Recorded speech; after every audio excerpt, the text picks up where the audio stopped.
The Browns, of course, recently acquired Deshaun Watson in their blockbuster trade. Baker Mayfield still on the roster as things presently stand. Here's head coach Kevin Stefanski on the next move involving the former #1 overall pick. Yeah, I think we'll see. I think everybody understands the situation, and we're hoping that there's closure to it at some point. I think it's a unique situation. Got to see how it plays out.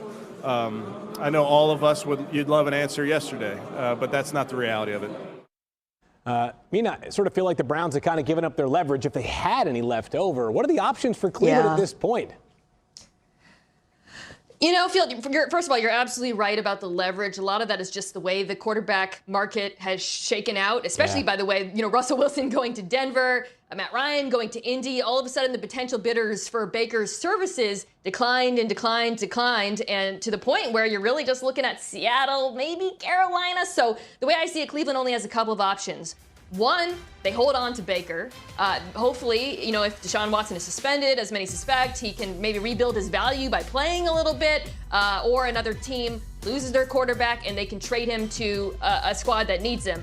The other, I think, is that they do a trade, but they basically get nothing in return. Heck, they might even have to give up a pick to get that $19 million off their books, because these trades are not based solely on talent. They're based on leverage, and that is just something Cleveland doesn't have. I mean, my mind goes to Ryan Tannehill, and maybe not the player, like specifically in comp to Baker Mayfield, but the situation when he was traded from Miami to Tennessee. Miami got a 4th-round pick and a 7th-round pick from Tennessee. Tennessee got Tannehill and a 6th-round pick. Now, if you had asked me 2 weeks ago what the Browns should ask for, I'd be like, ask for a 2nd-round pick or a 3rd-round pick. To your point, the leverage, it just doesn't seem like that's going to be realistic. So I think they need to have their mindset dropped just a little bit. But if you can get a 5th-round pick or something, or a 6th-round pick for a Baker Mayfield, and you flip back a 4th round, you know what I'm saying, where you get creative with that. I think that Tannehill and that trade is a perfect example, because I also think that there's value in Baker Mayfield. And I would say that this almost is going to be like teams having to go back to the college time when you have to do all your background checks on a player before drafting them. I think you got to do a good job background checking and figuring out what happened in Cleveland, because I do believe this is similar to Carson Wentz, where it's not just about on the field. Right. Well, trades are about circumstances, by the way. The Rams traded Robert Woods for a 2023 6th-round pick. The Cowboys traded Amari Cooper for basically 30 spots of draft order priority. Because of money? It's money. I got you. It's basically a salary dump now, which is where Cleveland likely is. And I mentioned draft picks. We're now officially 1 month away from the NFL draft, and quarterback Sam Howell hopes his stock is climbing after his pro day earlier today. Next, Dano explains what makes NFL Live. Who wore it better? That's what I'm trying to figure out. Andy Reid or Mina Kimes? The answer is, of course, Mina, though Andy is not. They both love a great cheeseburger. They do. That's a good point. That's a really good point right there. Great stuff from our fashion queen and our fashion icon, Andy Reid. Let's talk AFC West. Just a different team, not the Chiefs in the AFC West. As the Raiders offseason has featured a bunch of splashes, perhaps none larger than trading for all-pro wide receiver Devontae Adams from Green Bay. Here's head coach Josh McDaniels on the move to acquire one of the league's very best players. He's been a premier player for a long time, and I really, I have a great deal of respect for him as a player. He wins on 3rd down, he wins in the red zone. He's a very well-rounded player, and he deserves the credit, as well as the people that have coached him in Green Bay. And getting to meet him last week and really sit down and talk with him, it's easy to see why this guy has been successful. Other than a little more color in the palette, what is the Raiders' biggest need? I'm talking fashion-wise so far. I mean, what's the biggest need for the Raiders this offseason now? Yeah. Well, the list of needs they have has certainly shrunk because they've been so active in free agency. Just looking at their roster, I see far fewer holes. One that does jump out to me on offense is right tackle. Of course, they drafted Alex Leatherwood from Alabama last year. He's more of a guard for them, so I think that's a position they need to address. And then on the other side of the football, I think in the secondary, both safety and cornerback, again, there is some talent there. Trevon Merrick from last season, who they drafted, had a good early start. And then Nate Hobbs really broke out in the slot. but I think they can still make some additions to augment their pass defense. Man, the AFC West is just so loaded. So let's keep it right there in the AFC West, as it's no secret that the Chargers' biggest week since last season was their defense, believe it or not. They ranked 29th in points allowed, last in third down conversion percentage, and 26th in red zone efficiency. Clearly, they've looked to address that this offseason, acquiring multiple defensive players. That includes Khalil Mack, plus ball hawk J.C. Jackson in free agency. Their head coach, Brandon Staley, talked about their approach this offseason earlier today. When you have a quarterback, it's not just surrounding him with offensive weapons. It's surrounding him with a complete team where the pressure isn't on him every single game to score 35, to throw for 350, to bring you back. And I think that's what we're trying to do is surround Justin and all of our players with a complete team. So, Dan, it's certainly been a big spending spree for them this offseason. What do they need to do in a month at the draft? Find their right tackle Rashawn Slater version. I'd say that's the only hole of their football team right now is really the right side of their offensive line.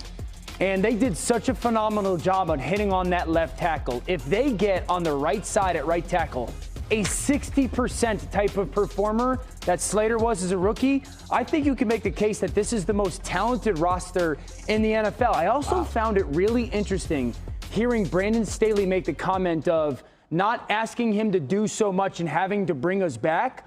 I do think one of the things that organizationally I want to see them do is, like Brandon Staley at the forefront, learn the coaching aspect of it, really, like the aggression versus when and where and how and time and place, all that stuff. I think that's going to help Justin Herbert as well. I look forward to another season worth of conversations about should they have gone for it or not as it pertains to Los Angeles Chargers. Again, we'll stay in the AFC West, and now we'll go to the Broncos, who made one of the biggest moves of the NFL offseason when they traded for Russell Wilson, of course, from the Seahawks. His new head coach, Nathaniel Hackett, knew it was real the moment pen was actually put to paper.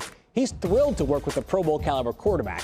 He talks about what's next for him and Wilson earlier on today. Once he gets here, that'll be in April. So that's when we'll be able to talk football. So up to this point, he's part of the team. And then we talk, just getting to know each other. I think that this game's very, very important for relationships. And just ours, especially because it's such a high-pressure situation, getting to know each other, understanding how he works, how I work. We want to be sure that the two of us are on the same page. And so I think that right now it's just about relationships. And then as we get to that April 11th mark, now we can start diving into the system as much as we can. Mina, once these two get together, do you expect this to look like a Seattle offense from years past, or will Hackett try to get Russ to conform to a brand new system? I expect Russell Wilson to look like Russell Wilson. And I want to be clear before Dan accuses me of being salty. He's going to be great. He's an elite quarterback. What he does is amazing. It's clearly a massive upgrade for Denver. However, in the past, in Seattle, we have seen attempts at schematic changes, whether Brian Schottenheimer going more pass heavy on early downs or bringing in Shane Waldron from the Rams offensive system. Russell Wilson does what Russell Wilson does. Doesn't really use the middle of the field. He's going to take a lot of sacks. He's also going to have magical moments and incredible deep ball. He's very accurate. That's just who he is. And I just don't believe that at this point in his career, he's going to change his style because he has a new coach. Are you talking about Carson Wentz or wow? No, I'm just playing. That's my second one today. I get your point. This is what I would say to you is I think that you have heard me say this a lot when it comes to this offense. Nathaniel Hackett's going to run this Mike Shanahan, Gary Kubiak offense that when it starts with the quarterback, everything becomes listening to your feet. And it's one hitch here, two hitch here, three hitch there. And I don't care if you've played in the NFL for 8 years or 1 year. The more he does that or the quicker he gets accustomed to that, the more efficient he is going to be. The thing that I would point out to you, Mina, is like it is demanded in this offense. I've watched it kind of happen in Green Bay over the past couple years. There are going to be plays that they are just, we call them call it and run it. Series, C-I-R-I, call it, run it. There's going to be stuff where you take that playmaking away from him, and it's going to mandate that he plays in the structure of the offense because that's the best way for the offense to operate. You don't agree with That's me? just not how he plays football. I mean, some of it is because of his size, quite frankly. He's been able to compensate for that over the course of his career with his elusiveness. And Dan, to your point about the Shanahan system and whether or not we can see him do some of the things, the under the center bootleg, all of that, I think it's going to come down to whether he's still as elusive as he's been in the past. Just because of who he is, his size, the way he plays, he's not going to be your Kirk Cousins style quarterback and, that sort of efficient in-structure game you've been describing. I don't think he has to, but 2 examples I will give you are Matthew Stafford with the Rams did that a lot throughout this season. And again, Aaron Rodgers in Green Bay had a couple-year stretch where it was a little bit too much freelance, and he's even been reined in by this offense. Will be very, very, very fun to watch. And the discourse between the two of you should be very interesting.